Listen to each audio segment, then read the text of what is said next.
الاكل جبت اكل اقسم بالله والله العظيم. عارفه انا لما هتقفل معايا هتشوف فيديو تصرف غريب. السلام عليكم ورحمة الله حبايبي. لا اسكتي حبايبي، أحلى عيلة في الدنيا. وحشتوني ووحشني بقى جو المقالب. فمقلب حلو كده وفي نفس الوقت أقوى وأصعب مقلب على العمدة.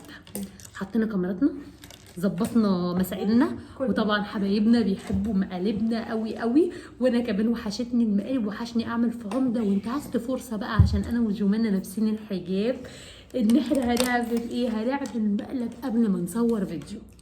بس مقلب يا عمده من اللي قلبك يحبه. مش انت سبتني ونزلت على مصر؟ ها هتشوف بقى، هتشوف اللي هيحصل معاك ايه. جاهزين يا بنات؟ جاهزين. جمانه مش عايزين ضحك؟ لا عايزاكم يا جمانه انت وحنين تبقوا خارج التوقعات النهارده، خارج التوقعات. كله تحت السيطرة. عمده في الحمام، تعالوا نشوف هنعمل فيه ايه. يلا بينا. جمانه انت هتمسكي الكاميرا تمام؟ هاتي لي حنين تليفون. جمانه عايزاكي تصوري اللي هيحصل دلوقتي ده. ما تخافيش. عمده في الحمام، تعالوا نشوف هنعمل فيه ايه. يلا بينا. هاتي حنين تليفون. ايوه يا مس، ايوه يا استاذتنا، الله يكرمك، الله يخليكي يا حبيبتي. والله اختام ايه اللي حضرتك بتكلميني فيها؟ دي مشكله، انا عارفه انه حاجه ضروريه، بس دي مشكله جامده جدا. يا خبر ابيض، طب وجوزي والبنات هنعمل ايه؟ يا شيماء نعم يا عمر. في ايه؟ مفيش حاجه ثواني. انت ايه يا حنين؟ وانت مش قلتي لي بابا في الحمام اللي جوه؟ لا يا بابا عايزين حاجه؟ انت في الحمام ده؟ لا مش عايزين حاجه يا حبيبي. امال ايه بتكلمي مين؟ في المشكله؟ ما بكلمش حد. لا حضرتك يا استاذه، انا اسفه جوزي مشغول بيقول لي في ايه وايه المشكله، هنعمل ايه دلوقتي؟ انا مش عارفه بصراحه، انا مش عارفه اتصرف ازاي، وبنتي صغيره، زي ما حضرتك عارفه. سامع يا شباب يعني ده ضروري؟ طب خليكي يا عمر. طيب مع السلامه دلوقتي، مع السلامه. ايه يا شباب؟ ايه يا شيماء؟ ايه يا عمده في ايه؟ والله العظيم يا رب. ليه في ايه؟ مفيش حاجه يا عمده، مفيش حاجه. اقعد بس عشان نلحق نشوف الفيديو اللي هنصوره. شوفي يا شيماء ايه المشكله اللي بتتكلمي فيها؟ ايه دي؟ عندي مشكله يا عمده في شغلي. فين الاكل؟ الاكل جاهز؟ اكل ايه دلوقتي؟ هعمل لك اكل وهعمل لك كل حاجه وهنصور، وبعد كده نبقى احكي في الموضوع، المشكله اللي ايه عندي. المشكله بقى اللي بتتكلموا فيها دي في التليفون؟ بصي يا عمر، نعم، روحي العبي معاها يا حنين، روحي. بصي يا خير؟ عمر، ايوه خير. انا عندي مشكله. المشكله ديت بقالها هي مثلا بتاع يومين كده، بس انا مش عايزه اقول لك عليها. ايوه مشكله في المدرسه، بتقول مشكله في المدرسه. مشكله في المدرسه.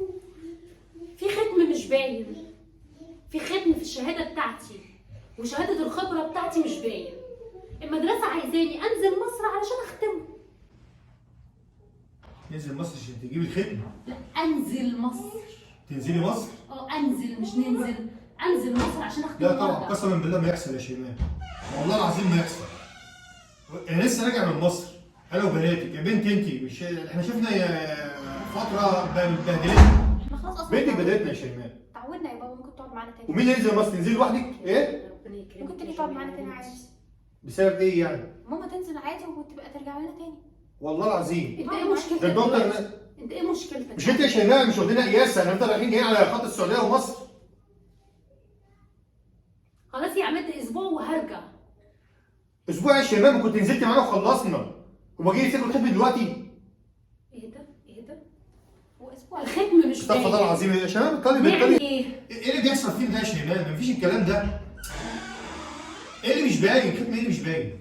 الختم بتاع ازاي يعني؟ القنصلية، ده اهم ختم. هم لسه شايفينه دلوقتي؟ يعني لسه واخدين بالهم من الختم بتاع القنصليه مش باين؟ أنا ما أعرفش. يعني رجعنا احنا تنزلي انت وتسيبيني احنا هنا لوحدنا اقعد انا معاهم تاني؟ يا بابا ما تخافش، احنا هنعتني فيها. تعالي يا توت. ما تخافش. دي اكتر واحده دي كانت تقول لي يا بابا انت نرجع عشان ماما تمسك تاني. يا بابا ماما هتروحي مصر وهترجع. يا الله ايه ده الاخر دوت؟ يا شباب يعني ده كلام يا جدعان. انا مش اختار ايه يا عارفه شباب؟ تزعل. بص افهمني، طب ننزل انت كلنا دلوقتي والله. بتنزل، انت دلوقتي هتنزل هتروح شغلك، وبناتك بينزلوا بعد الظهر بيروحوا الاكاديميه. ايه مشكلتك؟ هترجعوا بالليل هتاكلوا اللقمه، تقف كده تعمل لهم لقمه كده بسيطه. يا سيدي ايه اللي حصل؟ مفيش حاجه حصلت يا قلبي، ما تخافيش يا روح. هتوحشيني يا داليا، يا بابا عادي. هتوحشيني يا دودة. يا بابا هتروح تختم الورق وترجع، ده حاجه يا مهمه. شباب اول سنه يا شباب بس فينا حاجات غريبه. توحشيني يا انت حبيبي. ايه توحشيني زي ما كنت خلاص والله العظيم انزل معاكي، انا مش هقعد هنا تاني. توحشوني. لا قسما بالله كلنا ننزل. وشغلك هتعمل فيه ايه؟ انا لا عايزه لا لا مش عارف. لا انت يا شباب بجد احنا انا ما اعرفش مش واحنا مش جايين هنا عشان مش شغل. مظبوط اللي اروح وارجع. استغفر الله العظيم يا رب. لا والله العظيم ينفع يا شباب بجد. بطلي اللي تصدق تريق مش هينفع اللي بيحصل دوت. تصدق تريق بقى، حاسس مش حاجه اللي شايماه. يا بنتي بنتك دي وبنتك دي انت كمان موافقه ان ماما تسافر بصي تاني؟ يا عمتي، بصي يا عمتي، مصلحتها يعني الختم وهتروح ترجع. والله اختبار الصلاحيه ما ينفع من غير الاحكام دي كلها. انا ما هينفع ان انا اكمل في الشغل، ما هو حاجتين، ما احنا نفكر بقى بالعقل شويه. ثواني يا توته علشان اكلم بابا. احنا دلوقتي نفكر بالعقل شويه. يعني انا دلوقتي مثلا لو ما نزلتش وختمت الختم دوت خلاص كده مفيش شغل هنا، مفيش شغل. لازم تنزلوا تختميه. يا بنتي اختم ايه يا بنتي؟ تنزل فين؟ ما ينفعش يا يا بابا. بنتي احنا كنا قاعدين متبهدلين بسبب اختي الصغيره. احنا يا اتعلمنا اصلا. اسبوعين يا جدعان تقولي حاجه يا اخت حنين. يا بابا يعني هي برضه بتنزل تختم ورق، والله دي حاجه مهمه. يعني تنزل تختم انا ورق، دلوقتي ان شاء الله مش هنزل تختم غير الورقه اللي مثلا بتاعتها. تختمي الورقه بتاعتها لحد عشان الصبح. انتوا حابين الحياه برضو هنا. ما انا حاببها هنا والله زيكم، بس انتوا عايزين يعني حاجه بتاعتكم تقضى وخلاص. لو بابا ينزل ماما تنزل عندكم، لكن اللي جاي بعد كده مش مهم. يا شباب كنا نزلنا كلنا مع بعضنا ساعتها كنا خلصنا الكلام. ابعتي لي حتى خلاص هتعرف تاخد اجازه من شغلك تاني؟ خد اجازه يعني، خد اجازه وتعالى يا بنتي نسيت معايا. رجعت. انت لو تعرف تاخد اجازه من شغلك تاني خد اجازه وتعالى.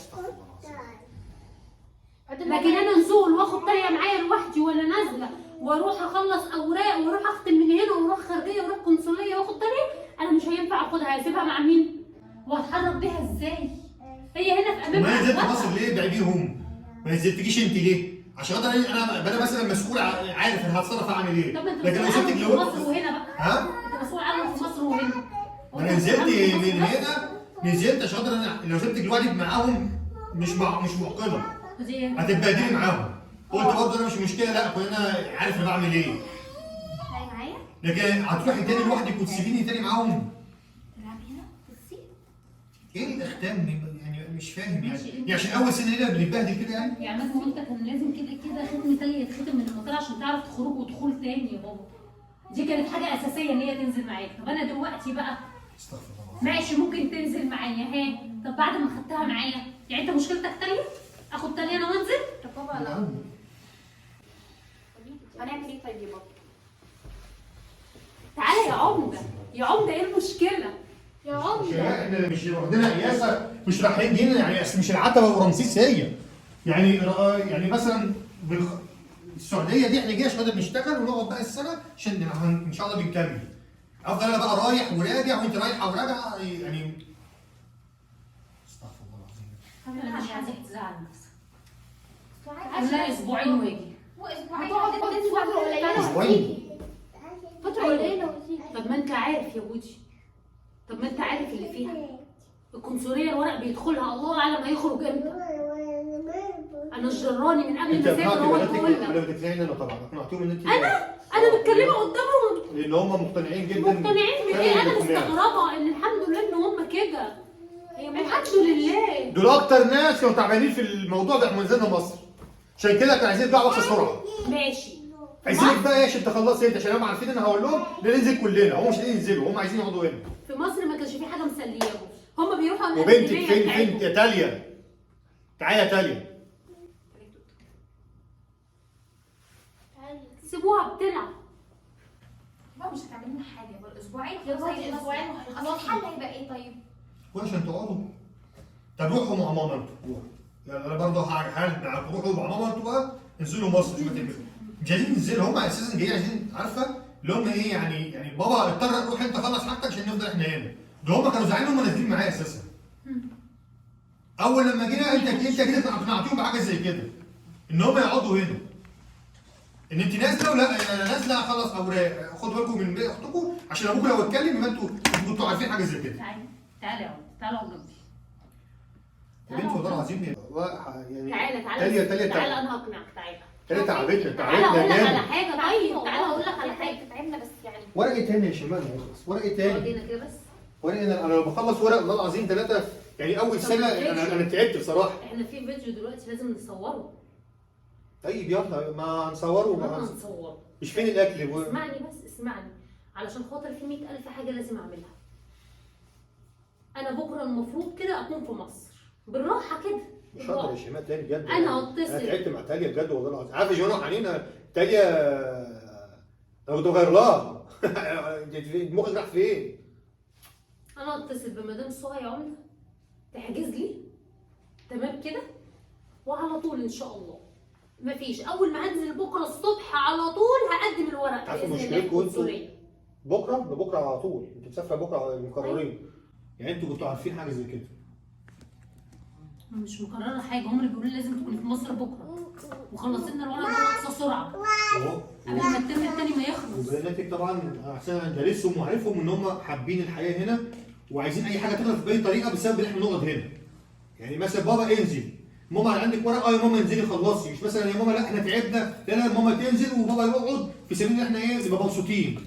بكره كمان خلاص محضره كل حاجه بكره مسافره. احنا يا بابا هنقابل بعض بكره ايه محضره ايه؟ انا لسه سامعه دلوقتي.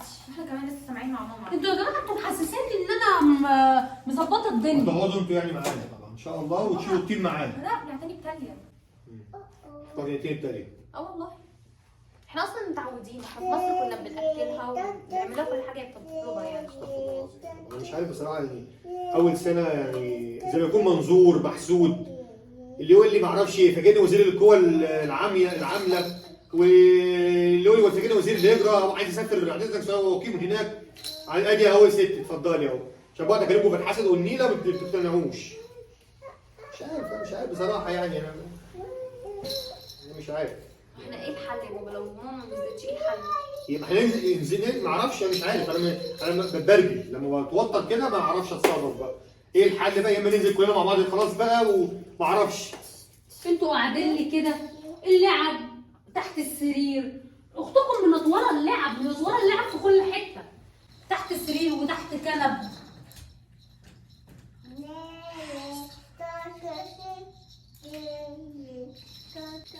يعني حتى الورق ده بس مش 3 ايام يعني مثلا كل واحد رجع 3 ايام. الورق قنصليه يا حبيبي. يعني مثلا الورق ده احنا كنا ناسيين احنا جايين السعوديه مثلا كنا جايين فسحه يا حبيبي الاوراق دي كلها كنا جايينها مثلا يعني مش عارفين عنها حاجه. ده مختوم، الختم اتمسح من عليه، الختم مش واضح ممحي. طب يا شيماء نروح السفاره بصي بس قولي للميس قالوا لي ما ينفعش ده ختم القنصليه اللي في مصر يا حبيبي افهمني. لما اديناه للاستاذ محمد قلنا لا الخارجيه حاجه والقنصليه حاجه، مش عارفه ولا القنصليه السفاره انا ما اعرفش. انا اعرف ان كان في ختم خارجيه وختم قنصليه. ختم القنصليه التاني ده هو ده اللي ممسوح زي ما تقول بقى لما حطيت الورق على بعض. انا في مصر واحد يقابلني ولا مش عارف حد يكلمنا يقول لي عايز اسافر ادينا اهو رايحين جايين اهو شفتوا؟ فاكرها سهله. نعم. ماشي يا حبيبتي. خلاص يا عم الله يسلمك. تعالي وحشينا. هم خدوا على كده خلاص خدوا على كده والله العظيم. وحشني زي ما انا عارفه. تعالي يا حبيبي خدوا بالكم من اختكم. ما تعرفوش يقولوا ايه انهم عشان عايزين يرجعوا هنا. وحشني يا عم وحشني يا حبيبي. مع السلامه. ماشي مع السلامه. تروحوا ترجعي يا مامتي بالسلامه. خدي بقى كل اوراقك يا شيماء وخلصت حاجتك كلها عشان انا ايه؟ انا الاخر جبت الاخر اقسم بالله والله العظيم. عارفه انا لما هتقفل معايا هتشوفوا فين تصرف غريب. ايه التصرف؟ هنزل لوحدي المره الجايه والله العظيم. والله هنزل لوحدي المره الجايه. نعم. حاضر تعالي عشان البوسه دي. ماشي واحده تاني. هاتي بوسه لمامتك. انت حاسه اللي انا بقوله؟ هاتي بوسه لمامتك.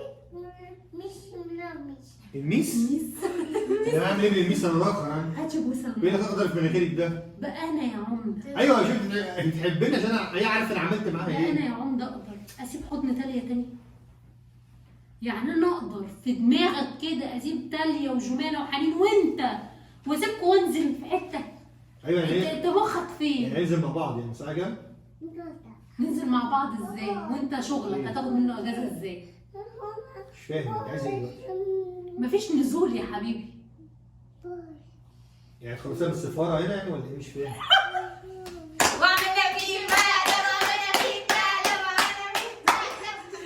اول مقلب بعد رجوعك بالسلامه. تعالي تاني.